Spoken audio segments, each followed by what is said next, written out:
Evelyne, bonjour. Vous êtes poétesse et vous êtes prêtresse vaudou installée à Montréal depuis 25 ans. Oui.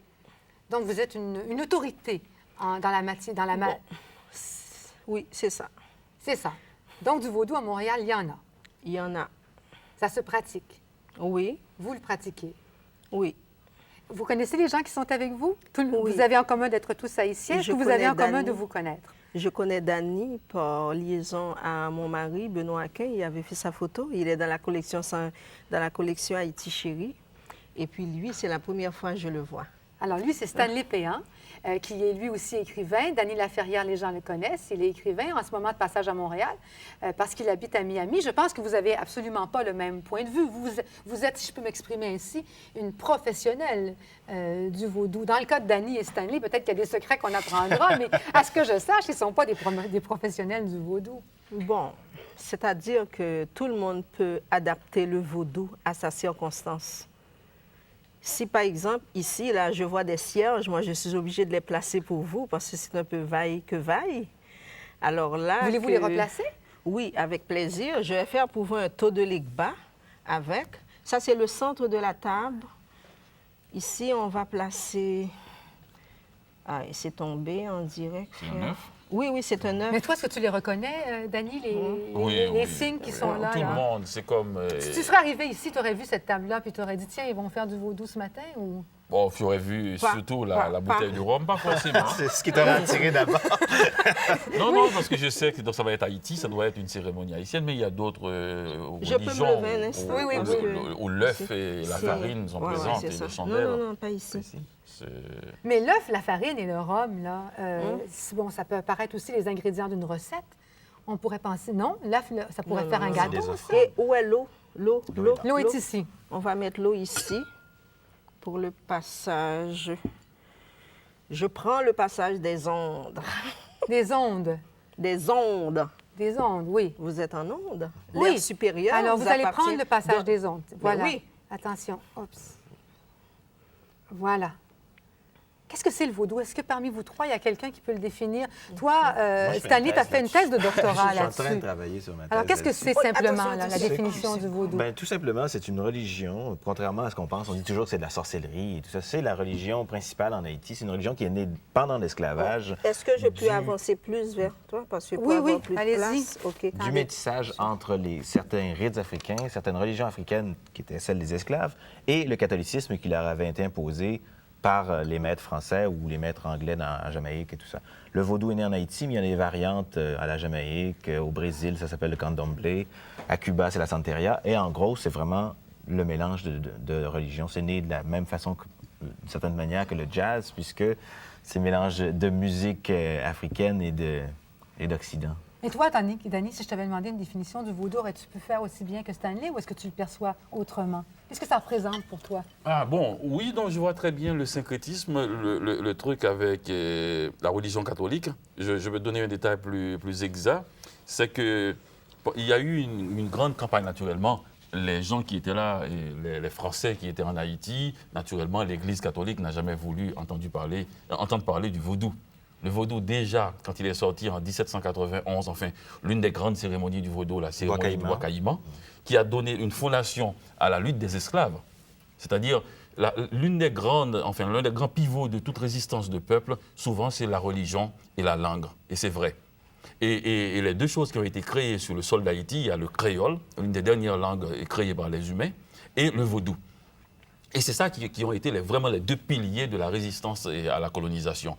Et ensuite, le vaudou a cheminé tout au long. Et les Haïtiens qui sont un peu plus occidentaux ont toujours été un peu contre. Et la religion catholique aussi. Alors, qu'est-ce que les gens ont fait, les gens du vaudou?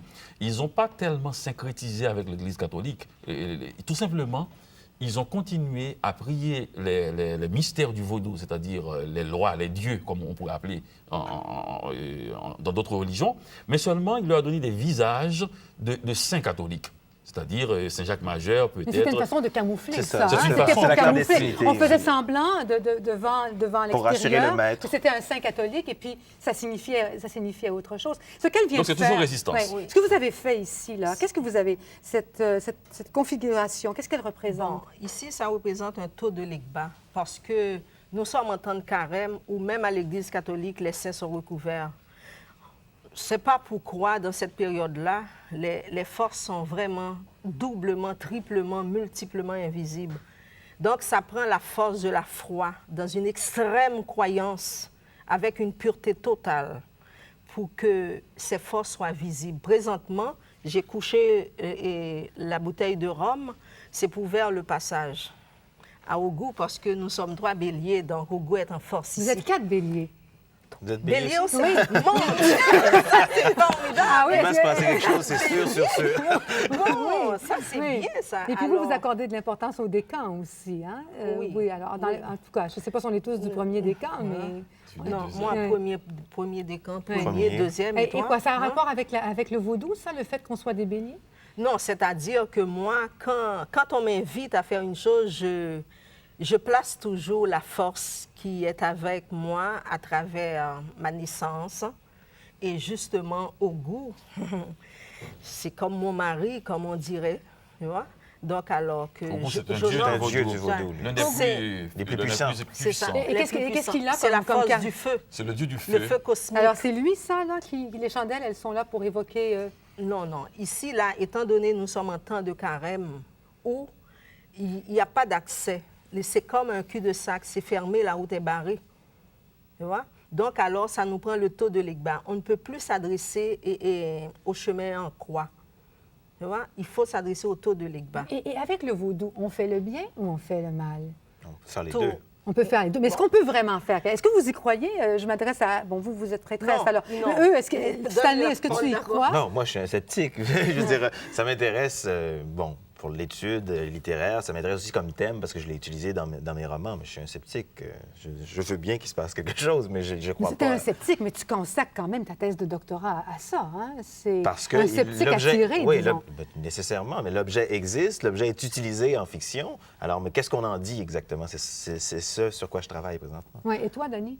Ben, je ne crois pas dans le scandale, c'est-à-dire faire des choses, mais je crois, oui, dans le vaudou, c'est-à-dire comme C'est une force de de vie. spiritualité.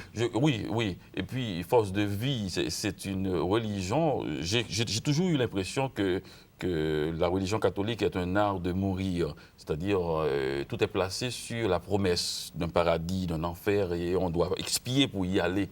Et j'ai toujours trouvé le vaudou plus terrestre dans ce sens-là.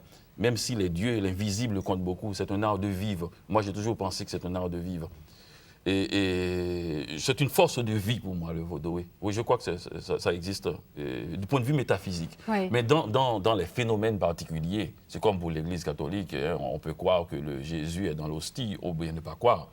Et ça n'empêche pas qu'on soit Alors catholique. vous avez la foi. Oui. Evelyne, vous avez la foi. Oui, parce que si je n'avais pas la foi, je serais déjà morte, parce que c'est ma foi en ce Créateur qui est créateur du visible et de l'invisible, et c'est ce Dieu qui est le promoteur des forces, parce que le vaudou est avant tout anine, ça relève de l'animisme originel.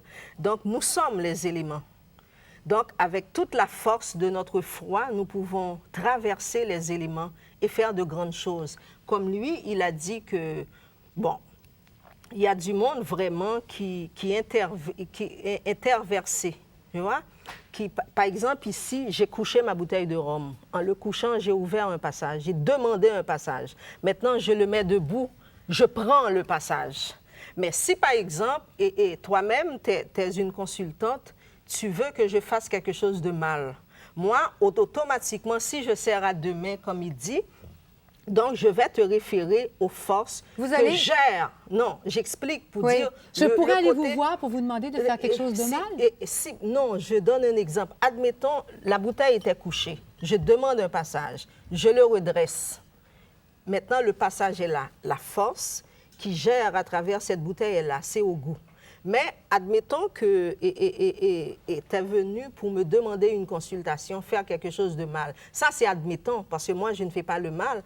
Alors, étant donné que c'est la bouteille qui est l'élément principal de la magie et du culte qu'on va faire, moi, maintenant, je rentre en liaison avec les forces qui sont soumises à la divinité qui occupe la pression de la bouteille. Qu'est-ce que tu dis, Dani, pendant qu'elle me parle? Là? À quoi tu penses? Qu'est-ce que tu penses de ce qu'elle me dit, de moi qui l'écoute et de la télévision qui est là? Tu dis que ça sert à quoi? Qu'est-ce qu'on devrait comprendre de tout ça? Ben, on va aller à la pause. Oui, on va y aller à la pause. On est rendu animateur,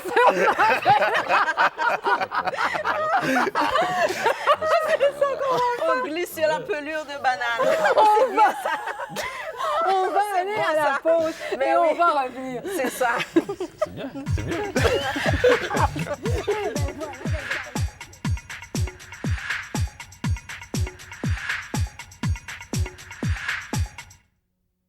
Toujours en compagnie de Stanley Péan, Evelyne Desruisseaux et Dany Laferrière.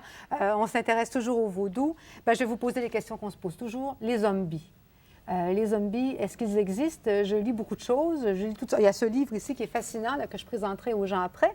Et puis, il semble que des zombies, ça soit quelque chose qui soit possible, qu'on prenne des... Hein? Tout à fait. En fait, c'est qu'on dit que les initiés vaudous ont accès à un savoir spirituel, mais ils ont aussi un accès à un savoir qui est pratico-pratique. La connaissance de certaines plantes médicinales, de certains poisons. Et le zombie, qu'est-ce que c'est? C'est quelqu'un à qui on a fait ingurgiter une drogue qui simule la mort. Alors, ses proches le croient mort, l'enterrent, et la personne qui lui a jeté ce sort, qui est quelque chose de très concret, va venir le déterrer et l'utiliser comme esclave, à proprement parler. Et toi, malgré tout le scepticisme, tu crois Non, à ça? ça existe. C'est avéré. On a des témoignages de zombies qu'on a retrouvés des années après leur mort, qui se rappellent juste vaguement de ce qui s'est passé pendant ces 20 ans-là, qui ont été employés vraiment comme esclaves au champ ou dans des choses comme ça. Et ça existe encore, ou ça existait un jour, ou ça existe encore? Ça Encore, se fait Encore aujourd'hui. Oui? Oui, tout à fait. Ça existe encore. Il y a des zombies. Je pense même, il y a 2 ou 3 ans, j'étais en Haïti et j'ai vu un zombie chez le professeur Douillon, je crois. Et comment tu as reconnu que c'était un zombie? Oui. Ben parce qu'il n'a pas de volonté. Je pense qu'il avait la tête légèrement... Il ne supporte pas beaucoup sa tête, avec son cou légèrement en dessous. Et puis, il était en traitement. Et parce que l'un des éléments du traitement, c'est le sel. Il y a le sel de la terre, le sel qui donne force de vie. Et oui, je crois. Il y a quelqu'un qui m'avait dit une fois, parce que j'avais un doute là-dessus, comment peut-on croire à des choses comme ça? Bon. Et il m'a dit, les humains, la puissance du rêve humain est tellement forte. Regarde, par exemple, il y a à peine 50, 60, 70 ans, il n'y avait pas d'avion. Et là, on est dans les fusées.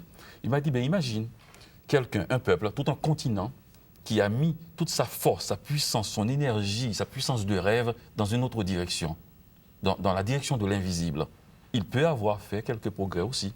Oui, et ça, ce serait le vaudou, ça serait Haïti, et le zombie, ça serait... On retrouve ça déjà en Occident, au Togo. Oui, parce que ça vient d'Afrique, hein, c'est une racine. Oui. Alors le zombie, qu'est-ce que vous dites là-dessus? Principalement en matière politique, je sais qu'il y a beaucoup de zombies, mais moi, je n'y crois pas, parce que il faut la force suprême pour vaincre son adversaire, parce qu'il y a beaucoup d'adversité dans le vaudou. Si, par exemple, quelqu'un vient pour faire le bien, celui qui fait le mal va essayer de te détruire. Mais moi, si je crois aux zombies, je suis déjà zombie. Puisque mon ombre, j'ai besoin de mon ombre, puisque le zombie n'a pas d'ombre. Mon ombre, c'est la force suprême qui fait que je suis comme ça avec Dieu. Et dans cette foi, je peux traverser les éléments.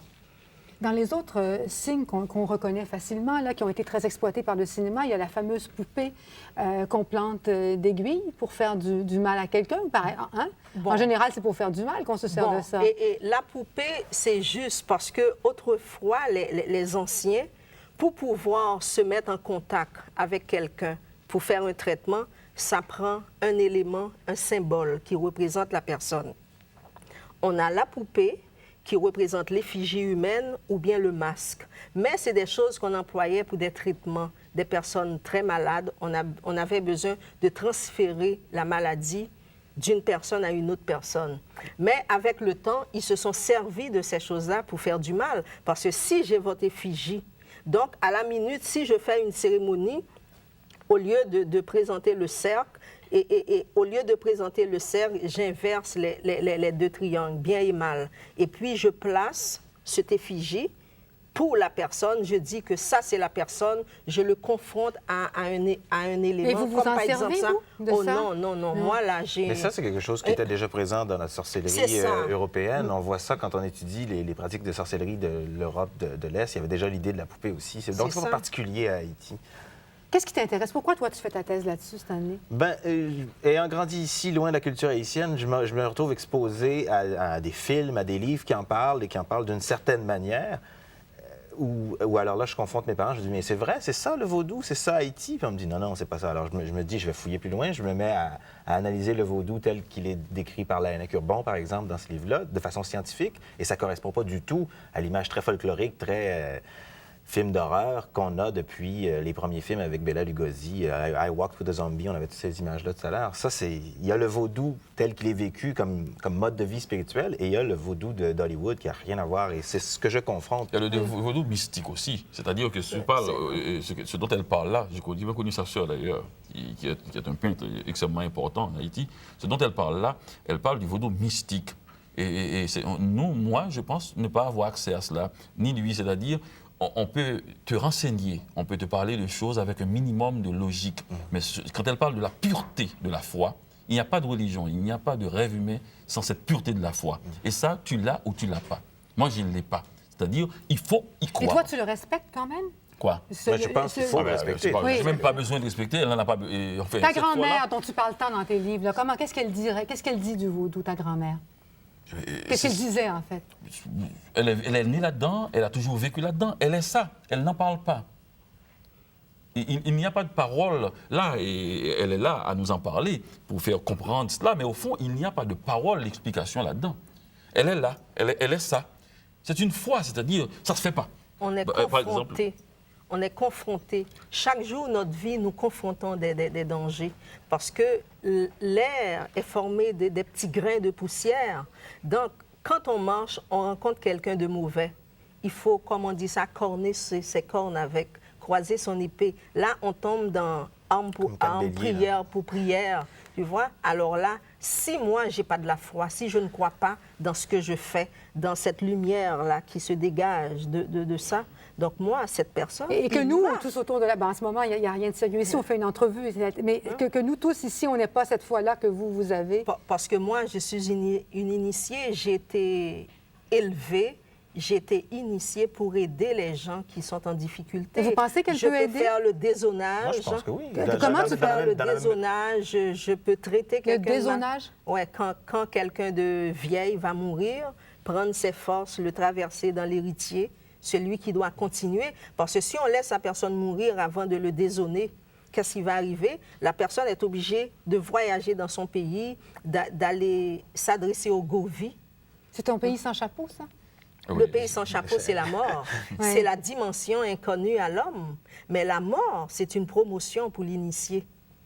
c'est ça, C'est la une façon. promotion. C'est là parce qu'il passe que- à la mort. Et le mystère n'est pas à la portée de la main. Le mystère, c'est pas la poignée de neige qu'on prend. Le mystère, il faut remonter du cosmos cosmique en passant dans les profondeurs de la Terre pour trouver la mer. C'est là qu'est le mystère. Stanley, je demandais, est-ce que ça peut aider? Oui, dans la mesure où on y croit. Je veux dire, quelqu'un qui va se confesser, est-ce que ça l'aide? Quelle est la différence entre aller se confesser à l'Église catholique ou aller voir son psychanalyste ou aller voir... T'aimerais être Margot? dézoné, toi, avant de mourir? Est-ce que t'aimerais Mais être t'as été dézoné? dézoné, toi. Ton père fut un brillant à Radio-Canada. On t'a passé l'esprit. Et toi, tu as été... Oui. À Montréal, est-ce que ça se C'est comme ça, pratique de beaucoup toute dans la vie à Montréal, là, parmi tous les Haïtiens? Est-ce qu'il y a une forte croyance dans le vaudou autour de nous, ici, Oui, là? je crois que ça se pratique parce que l'Haïtien semble avoir l'âme cosmopolite. Mais l'Haïtien, face au danger, est un Haïtien. Et est-ce que nous, vous avez le sentiment qu'on n'y comprend absolument rien ou qu'on pourrait y comprendre quelque chose? Il ne faut pas chercher à comprendre. Il faut le vivre. Vous n'avez pas accès à cela. Point. C'est tout. C'est top secret. Et puis, nous sommes liés par le secret professionnel. C'est Donc, ça, si- c'est vrai. tu vois, C'est l'idée d'avoir si- accès à cela. Par tu vois- exemple, moi, je peux discuter là de manière très... Mais quand je rêve la nuit, C'est-à-dire, quand j'ai toutes les, disons, Les libertés. résistances éliminées, je rêve tout le temps de diables, de rêves, de bains vaudou. On pensait que tu rêvais juste de sexe, Danny, c'est terrible. Non, mais ça dépend des jours, de ce temps-ci. Il attention, rêve aux belles histoires des pays d'en haut. Le sexe est au cœur du vaudou aussi. C'est vrai ça, Edline? Oui, parce qu'il y a des forces qui sont gérées et par, comment dit-on ça? Si on est actionné par les sens, qui veut dire l'amour, mais si on a une ascension plus haut, par exemple, les orateurs, ceux qui étudient, parfois ça prend beaucoup de silence pour traverser le mystère. Parfois ça prend une pénétration très profonde pour sentir le mystère. Bon, alors, on a commencé cette entrevue-là en parlant du mystère du vaudou. L'entrevue se termine et le mystère est encore plus profond qu'avant qu'on commence. Et surtout, elle t'a dit tu n'y as pas accès.